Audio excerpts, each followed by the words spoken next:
Doctor Yunus সহ গ্রামীণ টেলিকমের ১৩ জনকে দুদকে তলব, জিজ্ঞাসাবাদ করা হবে অর্থ পাচার মামলায়। যুক্তরাষ্ট্রের সাথে আপোষ হয়ে গেছে বললেন ওবায়দুল কাদের। বিএনপিকে নির্বাচনে আসার আহ্বান। পিটার হাসের বক্তব্যে ক্ষুব্ধ সাংবাদিক নেতারা। ভিসা নীতির মাধ্যমে গণমাধ্যমে হস্তক্ষেপ বন্ধের আহ্বান।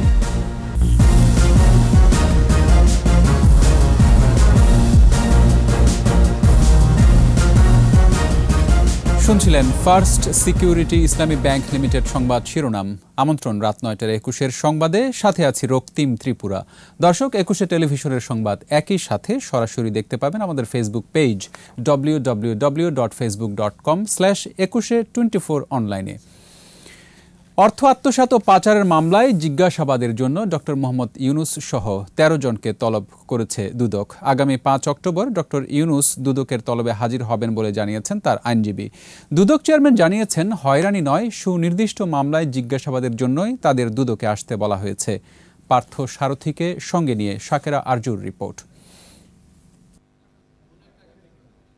গত ৩০ মে অসৎ উদ্দেশ্যে অপরাধজনক বিশ্বাসভঙ্গ ও জাল জালিয়াতির আশ্রয়ে গ্রামীণ টেলিকম থেকে ২৫ কোটি ২২ লাখ টাকা আত্মসাৎ ও অর্থ পাচারের অভিযোগে গ্রামীণ টেলিকমের চেয়ারম্যান ড মোহাম্মদ ইউনুস সহ ১৩ জনের বিরুদ্ধে মামলা করে দুদক।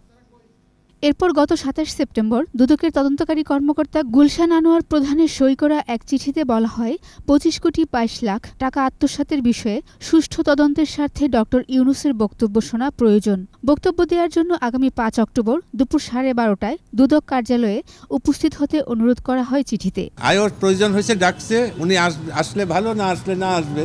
লভ্যাংশের ৫% তাদেরকে দেওয়ার কথা, তারা দেওয়া হয় নাই দেখে ওয়ার্কার্সরাই অভিযোগ করেছে। সেই অভিযোগ কারখানা এবং প্রতিষ্ঠান পরিদর্শন অধিদপ্তরে তারা পাঠিয়েছে। কারখানা অধিদপ্তর সেটা আমাদেরকে পাঠিয়েছে দুদকের তফসিলভুক্ত এই কারণে।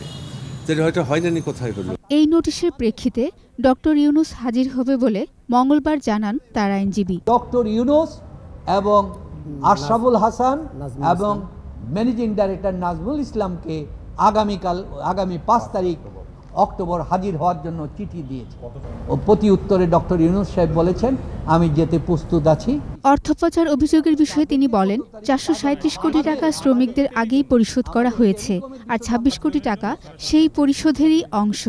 শ্রম আইনে করা মামলা টিকবে না দেখে তড়িঘড়ি করে চার্জশিট দেওয়ার উদ্যোগ নিয়েছে দুদক বলে অভিযোগ করেন ডক্টর ইউনুসের আইনজীবী। যেই টাকাটা দেওয়া হলো, একদিকে মামলা করলো টাকা কেন দিচ্ছি না, আবার যখন টাকা দেওয়া হলো তখন বলা হচ্ছে তোমরা দুর্নীতি করছো, তোমরা জালিয়াতি করছো, ২৬ কোটি টাকা মানি লন্ডারিং করেছো। দুদকের রেকর্ডপত্র অনুযায়ী অ্যাডভোকেট ফি হিসেবে প্রকৃতপক্ষে হস্তান্তরিত হয়েছে মাত্র ১ কোটি টাকা। বাকি ২৫ কোটি ২২ লাখ ৬,৭৮০ টাকা গ্রামীণ টেলিকম থেকে আত্মসাৎ করা হয়েছে, যা দণ্ডবিধি ও মানি লন্ডারিং প্রতিরোধ আইনের সংশ্লিষ্ট ধারায় শাস্তিযোগ্য অপরাধ, যে কারণে আসামি ড মোহাম্মদ ইউনুস সহ ১৩ জনের বিরুদ্ধে মামলাটি দায়ের করা হয়েছে।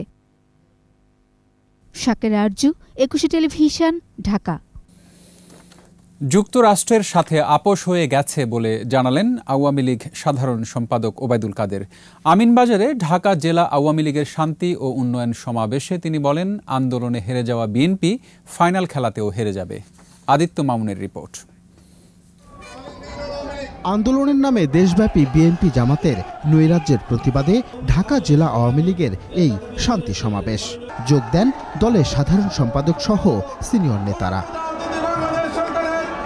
বক্তৃতায় ওবায়দুল কাদের বলেন, জানুয়ারিতে নির্বাচন অনুষ্ঠানে কোনো বাধা নেই। আন্দোলনে ব্যর্থ হয়ে বিএনপি এখন দিশেহারা বলেও মন্তব্য করেন তিনি। বিএনপিকে নির্বাচনে অংশ নেওয়ারও আহ্বান জানান ওবায়দুল কাদের। বিএনপির নেতারা পথ হারিয়ে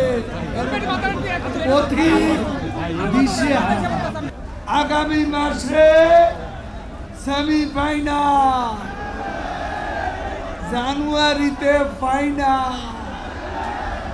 বিএনপি এখন ফাউল করতেছে, ফাউল করলে হলুদ কার্ড, ফাউল করলে লাল কার্ড, লাল কার্ড আওয়ামী লীগ ভিসা নীতির পরোয়া করে না উল্লেখ করে কাদের বলেন, আমেরিকার সাথেই শুধু নয়, অনেক দেশের সাথেই আওয়ামী লীগ ও সরকারের সম্পর্ক ভালো।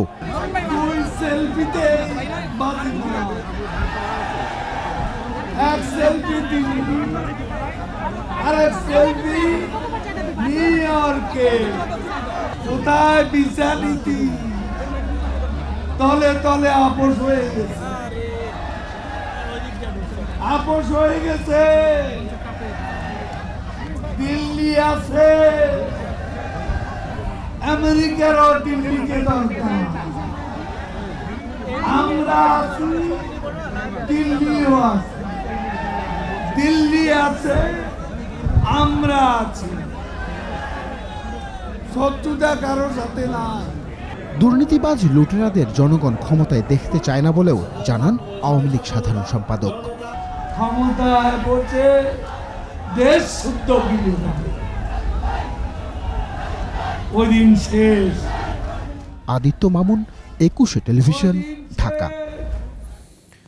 আইনের দোহাই দিয়ে বিএনপি চেয়ারপারসন বেগম খালেদা জিয়াকে চিকিৎসা বঞ্চিত করে মৃত্যুর দিকে ঠেলে দেয়া হচ্ছে বলে অভিযোগ করেছেন দলের মহাসচিব মির্জা ফখরুল ইসলাম আলমগীর। গুলশান কার্যালয়ে সংবাদ সম্মেলনে তিনি দাবি করেন, দণ্ডপ্রাপ্ত অনেকেরই বিদেশে চিকিৎসা নেয়ার নজির আছে।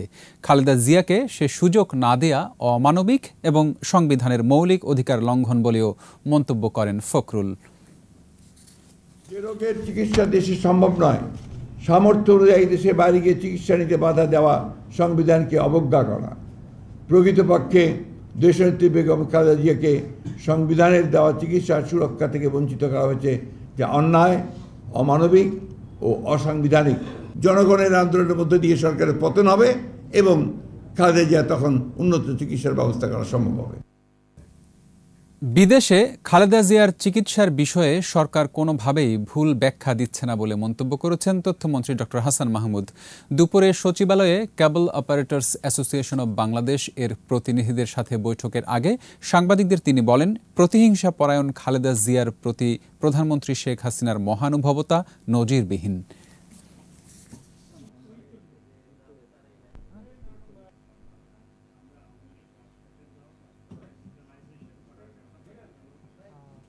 কীরকম প্রতিহিংসা? 21শে আগস্ট সরকারের পৃষ্ঠপোষকতায় তারেক রহমানের প্রত্যক্ষ পরিচালনায়, নির্দেশনায় শুধু জননেত্রী শেখ হাসিনা নয়, পুরো আওয়ামী লীগ পরিবারকে হত্যা করার উদ্দেশ্যে গ্রেনেড হামলা পরিচালনা করা হয়েছে। ওই তাদের কোনো মিটিংয়ে একটা পটকা ফুটেছে? কীরকম প্রতিহিংসা বেগম খালেদা জিয়ার! তো সেই মানুষটির প্রতি মাননীয় প্রধানমন্ত্রী যে পরিমাণ মহানুভবতা দেখাচ্ছেন, সেটি আমি মনে করি অনেক বেশি মাননীয় প্রধানমন্ত্রী দেখিয়েছেন।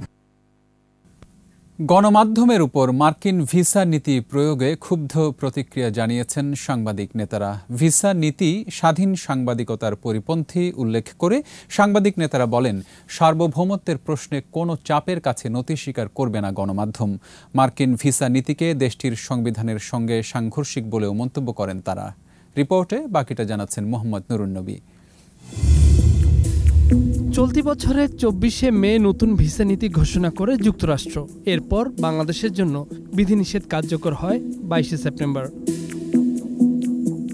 আগে সরকার বিরোধী দল ও কর্মকর্তাদের ওপর ভিসা নীতি প্রয়োগের কথা বললেও সম্প্রতি একটি বেসরকারি টেলিভিশন চ্যানেলে গণমাধ্যম এর অন্তর্ভুক্ত হতে পারে বলে জানান মার্কিন রাষ্ট্রদূত পিটার হাস। গণমাধ্যমে মার্কিন ভিসা নীতির প্রতিবাদে সমাবেশ আহ্বান করে জাস্টিস ফর জার্নালিস্ট। এতে অংশ নিয়ে সাংবাদিক নেতারা বলেন, ৭১-এ মার্কিন ভূমিকায় বিন্দুমাত্র নড়চড় হয়নি। দেশটি এখনও স্বাধীনতা বিরোধী, গণতন্ত্র বিরোধীদের সাথে বন্ধুত্ব বজায় রেখে চলে। এই মার্কিন সাম্রাজ্যবাদ সব সময় সাম্প্রদায়িকতার পক্ষে ছিল, গণতন্ত্রের বিপক্ষে ছিল, সাম্প্রদায়িকতার পক্ষে। এটা সব সময়। এখানে যে পৃথক দুটো ধারার রাজনীতি চলছে, এই রাজনীতিতে মার্কিন যুক্তরাষ্ট্রের নীতি কখনোই, অর্থাৎ তাদের রাজনৈতিক নীতি কখনোই আওয়ামী লীগের অনুকূলে ছিল না। সাংবাদিকদের মর্যাদা নিয়ে ছিনিমিনি খেলছে যুক্তরাষ্ট্র। গণমাধ্যমের উপর ভিসা নীতি আরোপের ঘোষণায় বিএনপির নীরব ভূমিকার সমালোচনা করা হয় সমাবেশে। বলা হয় এ দোসররা নব্য রাজাকারের সমতুল্য। এই অবাধ নিরপেক্ষ নির্বাচন অনুষ্ঠিত করার একমাত্র এখতিয়ার হলো এদেশের রাজনীতিবিদদের, আর সেখানে সমর্থন দেবে এদেশের গণমানুষ। এই প্লটের বিরুদ্ধে আমাদের সাংবাদিক সমাজকে সচেতন থাকতে হবে। মার্কিন সংবিধানের প্রথম সংশোধনীতে গণমাধ্যমের স্বাধীনতার কথা বলা হলেও ওয়াশিংটনের ভিসা নীতি তার পরিপন্থী। গণমাধ্যমের নিরপেক্ষতা নিয়ে প্রশ্ন তুলে গণমাধ্যমকে হেয় করা হয়েছে বলে অভিযোগ বক্তাদের। শুধু অনাকাঙ্ক্ষিত বক্তব্যই নয়, তার এই বক্তব্য আমাদের স্বাধীনতার উপর, আমাদের দেশের স্বাধীনতার উপর, সার্বভৌমত্বের উপর এবং আমাদের গণমাধ্যমের স্বাধীনতার উপর একটি অযাচিত হস্তক্ষেপের শামিল। সমাবেশে বক্তারা স্পষ্ট জানিয়ে দেন, দেশের স্বাধীনতা ও সার্বভৌমত্বের প্রশ্নে বাইরের কোনো চাপের কাছে নথি স্বীকার করবে না এদেশের গণমাধ্যম। তাদের নিয়ে আমাদের বলার কিছু নেই। মোহাম্মদ নুরুন নবী, 21 টেলিভিশন, ঢাকা। নিচ্ছি সংবাদ বিরতি। যখন ফিরছি তখন অন্যান্য খবরের সঙ্গে আরও থাকছে। 5.6% প্রবৃদ্ধির পূর্বাভাস বিশ্বব্যাংকের। বৈদেশিক মুদ্রা বিনিময় হার বাজার ভিত্তিক করার পরামর্শ।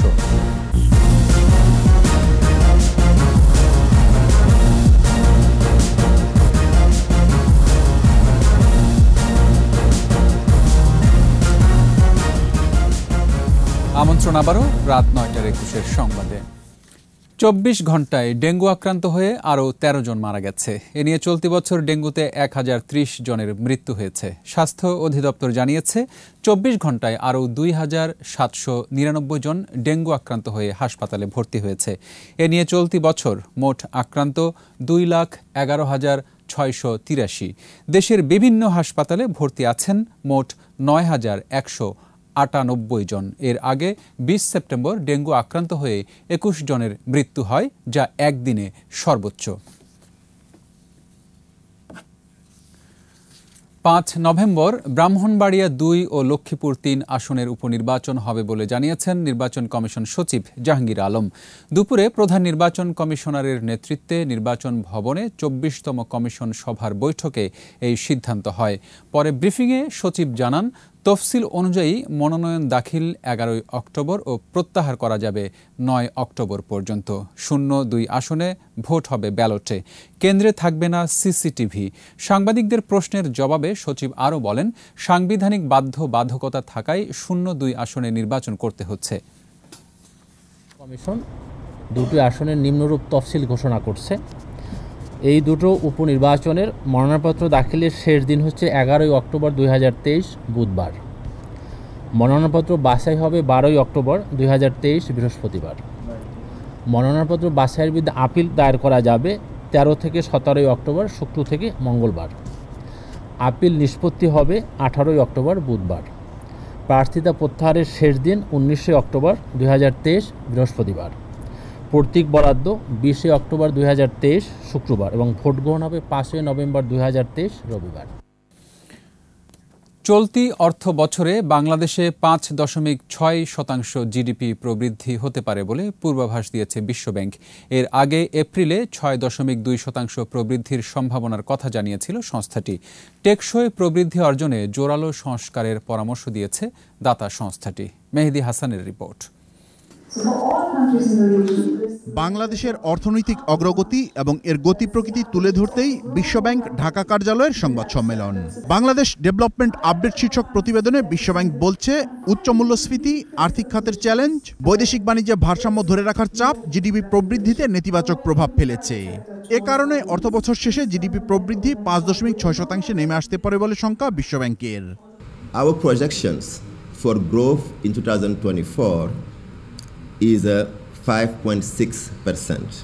বেসরকারি বিনিয়োগ ও শিল্প উৎপাদনে গতি কমায় বড় ধরনের অনিশ্চয়তা তৈরি হচ্ছে বলছে দাতা সংস্থাটি। It all depends on the external environment, but it also depends on domestic policies, whether it is on exchange rate, whether it is on monetary policies or fiscal policies. অর্থনীতির গতিশীলতা নিশ্চিতের পাশাপাশি দারিদ্র্য বিমোচনে প্রয়োজনীয় নীতি সংস্কারের পরামর্শ দিয়েছে বিশ্বব্যাংক। রেমিটেন্স প্রবাহে গতি ফেরাতে বৈদেশিক মুদ্রার বিনিময় হার বাজার ভিত্তিক করার কথা বলছে সংস্থাটি। একই সঙ্গে ঋণ ও আমানতের সুদ হারের সীমা বেঁধে না দেওয়ার পক্ষেও বিশ্বব্যাংক। One of such instrument will be the interest rate, for which the cap we have right now on lending rate should be lifted. এদিকে 2024-25 অর্থবছরে বাংলাদেশের জিডিপি প্রবৃদ্ধি বেড়ে 5.8% হতে পারে বলে পূর্বাভাস বিশ্বব্যাংকের। মেহেদী হাসান, 21 টেলিভিশন, ঢাকা। এবার খেলার খবর।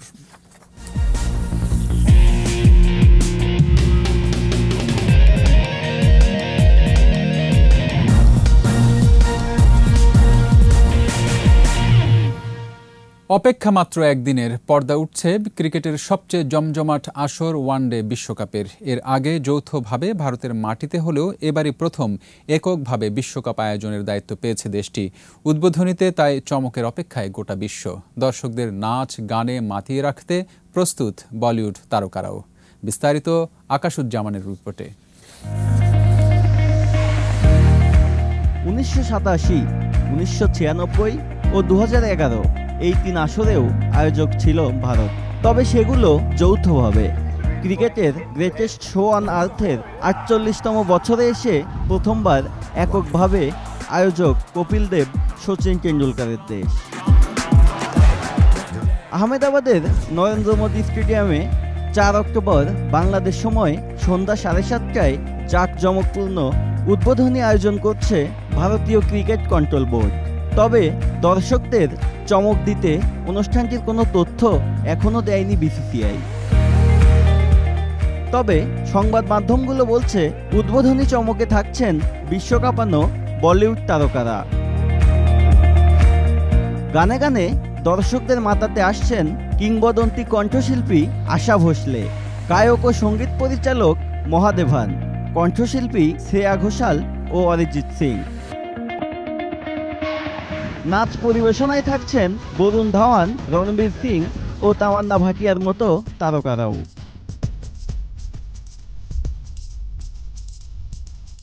লেজার শো ও আতশবাজিতে তুলে ধরা হবে ভারতের ইতিহাস ও ঐতিহ্য। উদ্বোধনীতে খেলোয়াড়দের প্রতিনিধি হিসেবে থাকছেন 10 দলের অধিনায়কেরা। আকাশুজ্জামান, 21 টেলিভিশন। আর এরই সাথে শেষ করছি রাত 9:21 সংবাদ। যাওয়ার আগে ফার্স্ট সিকিউরিটি ইসলামী ব্যাংক লিমিটেড সংবাদ শিরোনামগুলো আরও একবার। ডক্টর ইউনুস সহ গ্রামীণ টেলিকমের 13 জনকে দুদকে তলব, জিজ্ঞাসাবাদ করা হবে অর্থ পাচার মামলায়। যুক্তরাষ্ট্রের সাথে আপোষ হয়ে গেছে বললেন ওবায়দুল কাদের, বিএনপিকে নির্বাচনে আসার আহ্বান। পিটার হাসের বক্তব্যে ক্ষুব্ধ সাংবাদিক নেতারা, ভিসা নীতির নামে গণমাধ্যমের হস্তক্ষেপ বন্ধের আহ্বান।